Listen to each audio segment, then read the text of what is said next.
Kevin thought I was going to preach. I said, no, I'm going to just talk. I want to leave something for us to think about, because if I can change your mind, I can change your life. Our problem is not being oppressed by another race. Our problem is actually 6 inches above our nose. If we could ever change our minds, we can change our lives. If I can get a new perspective and a new outlook on life, things will be different. And education is the key to that. If our kids go to school, some of us in this room have labored. I'm looking at parents now who have labored and struggled for their kids to have great opportunities, and some of our children now are doing well because you sacrificed for them to have opportunity. A few points here tonight I want to talk about, and one of them, real quick, what made us great was our faith. What caused us to be free from slavery was our faith and our belief in God.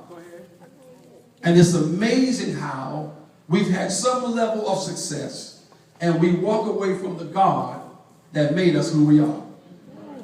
It is our faith and our confidence in a big God where everybody is loved and accepted.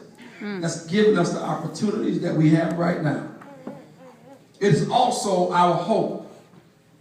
And even though we had a dark past, we must understand that our hope, being optimistic in the midst of all type of chaos, is what made our people strong and made our people overcome obstacles. Yes. I don't care how bad things are, what your family background might be.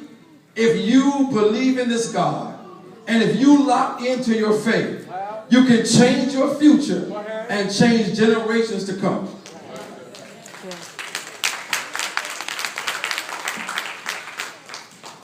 The third one is not just hope, but also vision. Senator, one of the most greatest things that God has given anybody is vision or a dream. If you have a vision, you can rise above circumstance. If you have vision, you can rise above opposition. If you have vision, you can overcome everything. If you can see beyond your circumstance and see beyond your situation and see beyond the things that's wrong and begin to believe that things will get better, things will begin to happen. But you cannot have a vision without having a plan. You must sit down and talk to God and ask God to give you a strategy. You can have the blueprint, but you're going to need instructions on how to execute it. If you have dreams of becoming a doctor, or dreams of becoming a lawyer, or dreams of becoming a teacher, it's amazing how our country will invest in certain careers, and teachers that train the next generation are underpaid. Law enforcement underpaid. And they're holding the future. And this generation is not the next generation. This generation is not. My son at 5 years old can use an iPad better than I can. Smartphones and TVs better than I can. We must arm our kids with education. Teach them how to read. Teach them how to write. We can't blame anybody for where we are. I lost my whole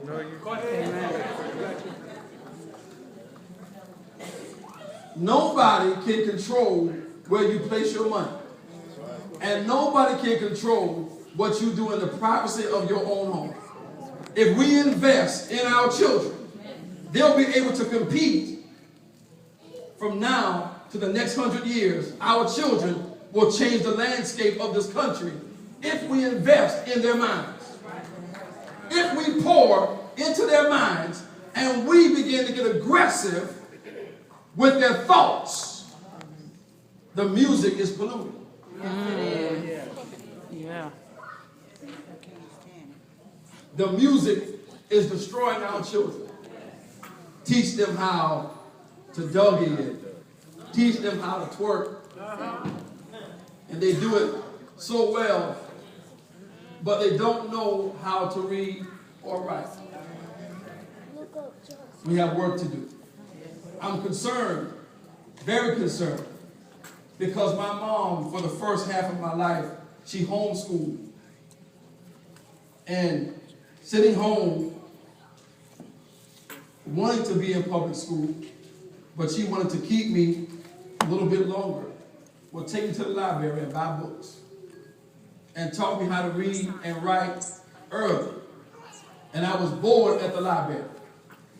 And as I grew up as a man, I quit reading for a while.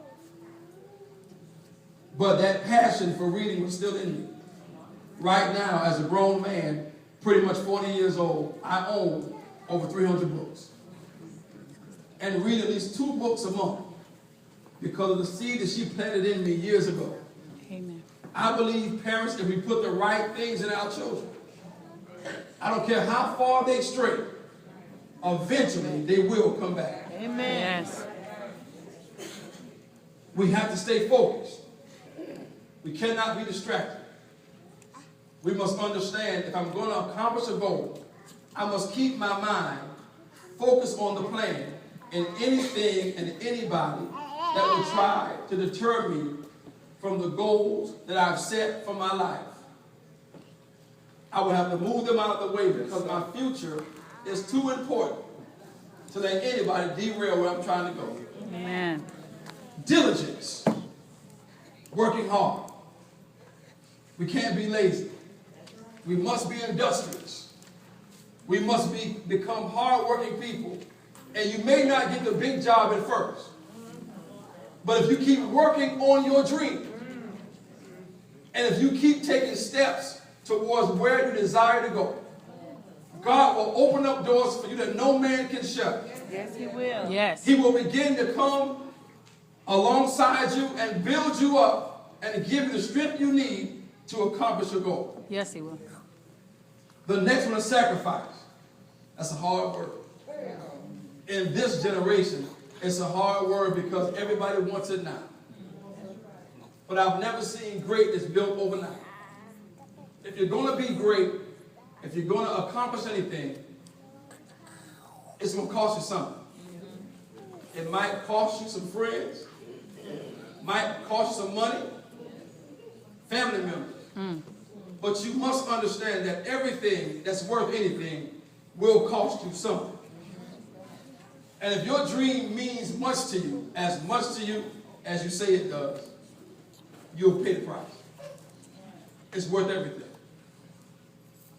Our people sacrifice so much for us to be here now. And sometimes when I look at how we handle their sacrifice, my heart is broken. The next one is patience. Patience. When you live in a microwave generation, Right about it. we want everything Right now. We're one button away from going anywhere in the world on our phones. Right. When we get home, we want to eat. The microwave is right there. Sit it on 2 or 3 minutes, and we're okay. Patience has to be earned. Also learned. If we stay the course and take our time and build our life on a God foundation, pretty soon when we get there, we're going to realize it was well worth it. My last one is you must be determined. You must become relentless, and you must make up in your mind that I will achieve this goal even if it kills me. For Black history, we must take on a new attitude to become determined, not only to build ourselves, but also build our communities. I still believe there's hope for us. I still believe that we have a chance to do great things. I still believe that we can overcome anything. And education, I'm grateful because years ago, this college was much smaller.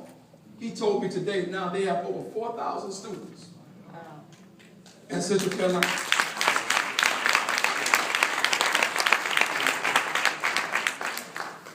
We have to stay focused. We must stay determined and realize that we are here for somebody else. That our sacrifices are impacting somebody else's life. And if we become serious about growth, especially economic growth in the black community, that if we support our own businesses, I want to say something so bad. I have to behave. If we support black-owned businesses, if we build and pool our monies together, we can effect change in our communities. If we begin to look at our forefathers, when they did, my grandmother, Mary China, was a widow that raised 14 children with a 6th grade education, died debt-free, left houses and land, and owed nobody nothing. Amen. What excuse do we have? Right. A 6th grade education, and she could only write her name. But she was a hard worker. I've never seen her give up. And she always pushed us to be the best. That's what our people have for a foundation. But we're building on that foundation. And the life that we see tomorrow is the one that we decided on today. Amen. And if we put the right seeds in the ground, it has to bring forth the right harvest. If we begin to be good to each other and build up each other, we can change this world one house at a time. I believe that if we can change our houses, we can change our community. And if we change our community, we'll soon change our city. And if we change our city, we'll change our state. And if we change our state, we'll change our region, Southeast region. And if we change our region, we'll change this nation. And soon change this world. But we're waiting on somebody else to do, while what you're waiting on starts with you. Yes. God bless you.